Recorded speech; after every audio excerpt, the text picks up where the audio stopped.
Mastery in either art could bring a skilled practitioner respect for his graceful execution, the admiration of potential wives, and economic advancement. Each art provided a path of spiritual development that could take an exceptional adept to one of the highest forms of honor in Africa, the status of a transcendent hero. Someone who was initiated into full mastery of Ngolo could become a special kind of ancestor, one who could physically manifest in the bodies of his descendants. Similarly, the Biafran art of Ngwa and his cognates could serve as a tool to achieve the highest of honors. So even in my tribe, the Igbos, the flag of Biafra you see, there are those who would wish to put materialism and feminism above being a transcendent hero. Lowly dogs at best. You see, Satanism, in all of its forms, deals in self-education and trickery or deceit. Trickery. Hermes, the trickster. Satan, the trickster. Trickery. Trickery. So you'll see many feminists who are very ignorant, very full of deceit, who will never achieve wisdom. Because wise people do not do what they do. They do what I do. They transcend and seek to achieve the highest status of honor, a transcendent hero. So there you have it. The scholars have spoken about the fact that there was a sort of class system, a social ladder with social statuses, but it is not what the non-Africans wished it to be. And it existed from far west Africa all the way to northeast Africa in many forms.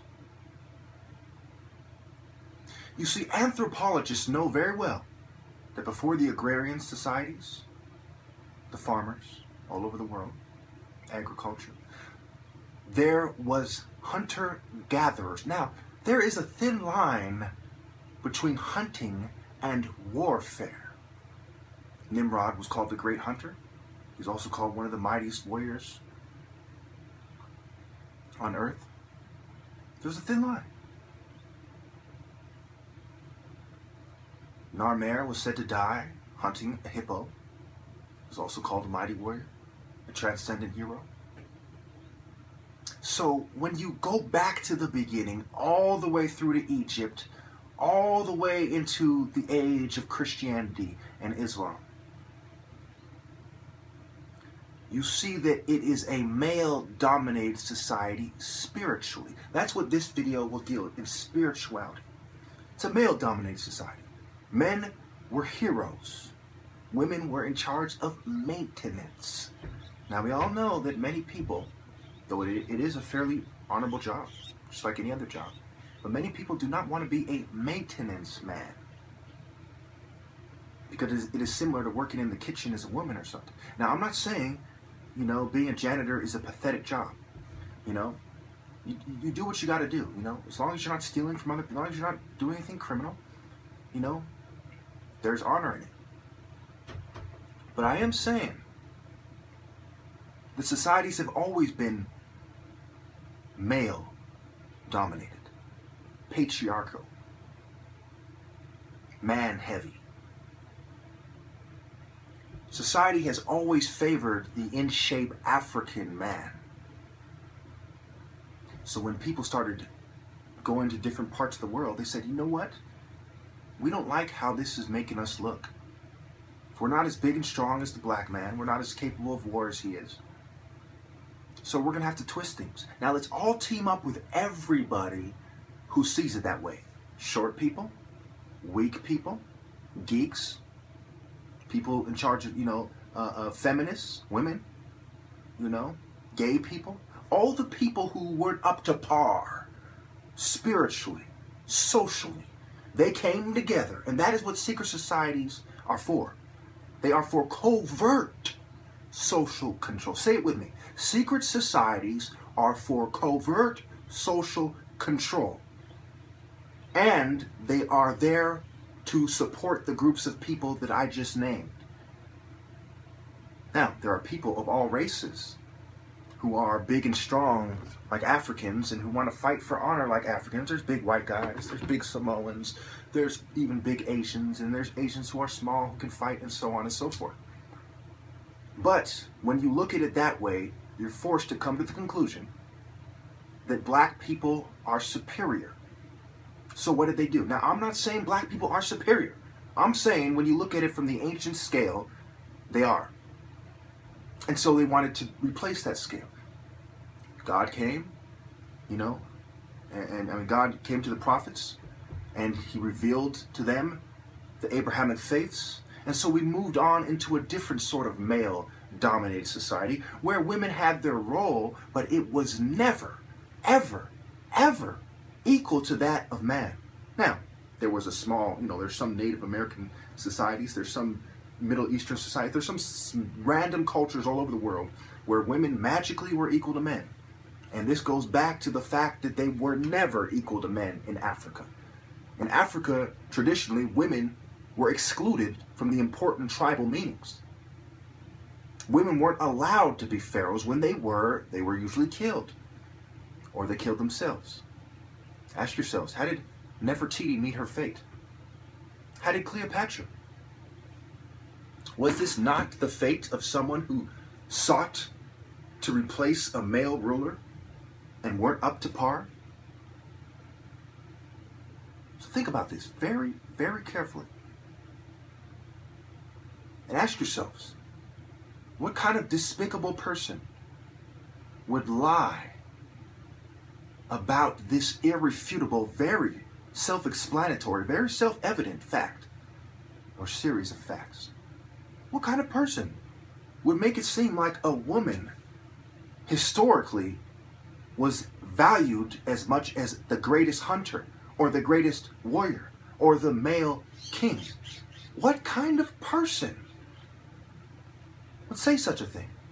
And then to prove it, cite random cultures that most people haven't heard of, that were very small, very specific, and very abnormal. And then the people who would seek to correct them, they would call them abnormal. What kind of person would do that? Certainly not a good person. Certainly not a honest person. Certainly not a spiritual person. You see, selfishness is about lies. I'm more important. They don't matter anyway. I need to get mine. So on. You're lying. In order to be self-centered, you have to have a liar's philosophy. To be selfless, you're admitting, there's more people than just me. There's people suffering. I can help, and, I should help. When you're fighting for honor, truth, justice, and you're selfless, versus those who are fighting to maintain their facade, they are deceitful. They are liars. They are disgrace. They are honorless, ignoble, pitiful, disgraceful, cheaters. Spiritually, cheaters never prosper. You can lie to the masses, but when you die, you can't lie to God, and God has noticed that you were lying about the most important thing in order to make one group of people look good.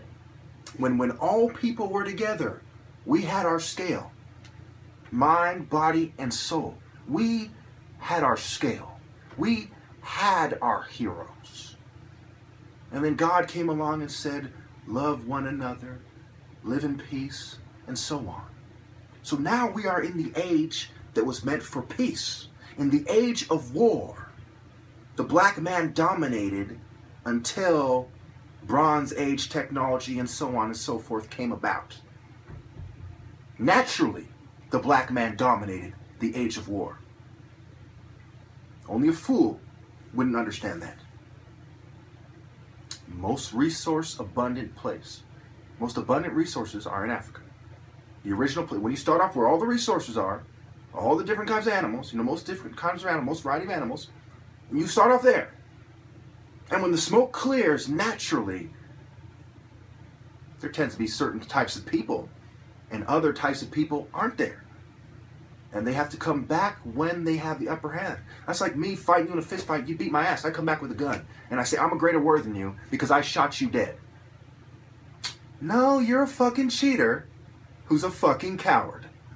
But anyway, with that being said, this is why it is of the utmost importance to call these people out. Not only in Biafran culture, in all of African culture. Including when the other races were there. The highest form of honor was that of a transcendent hero when he was a pharaoh. But that was rare. So in order to be the average man and to have the highest status of honor, you were a transcendent hero. A prophet is a form of a transcendent hero, and so on and so forth. So when you truly look at it, the only thing greater than that is being made a god.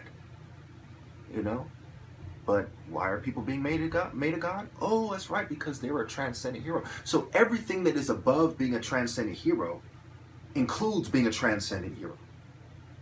In reality. You see, I am America's nightmare. They see it coming. They don't want to have realized their nightmare. When people start seeing my videos more and more and saying, he's right. He's right. Anyone who says he's wrong is like a gay guy. No, he's wrong. He's wrong. Or a bitch.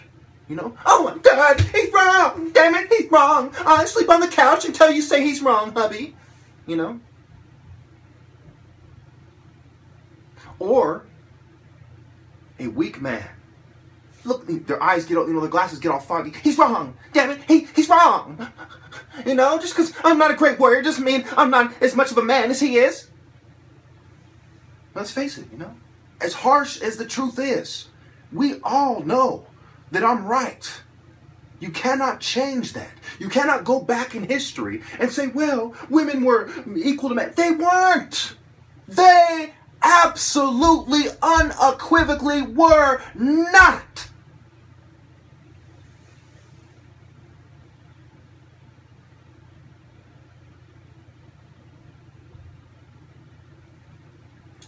So these feminists are mad because people don't go to females' temples and say, goddess Isis and so on and so forth, and Sekhmet and Best and so on and so forth. But when people went to these temples, they were lesser temples. You have heard of the term chief deity, right? You do know there was one deity held above others. There was Amun, there was Ra, even Set had his time, there was Horus, there were chief deities. Then there was these small groups of pussy-ass spiritual bottom feeders that worshipped lesser deities, the lesser temples, the minor temples. And who built the pyramids? Was it not Imhotep who came up with the idea? And was it not manpower that built it? Sneferu, Khufu, Zoser, all the greats were men.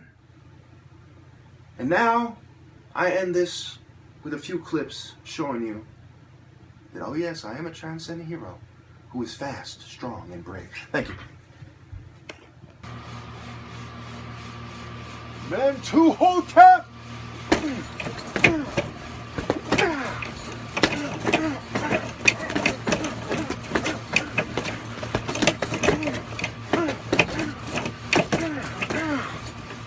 Casta!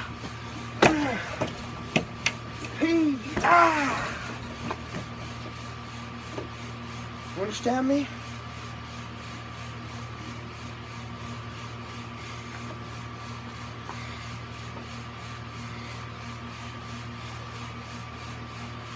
Kemet!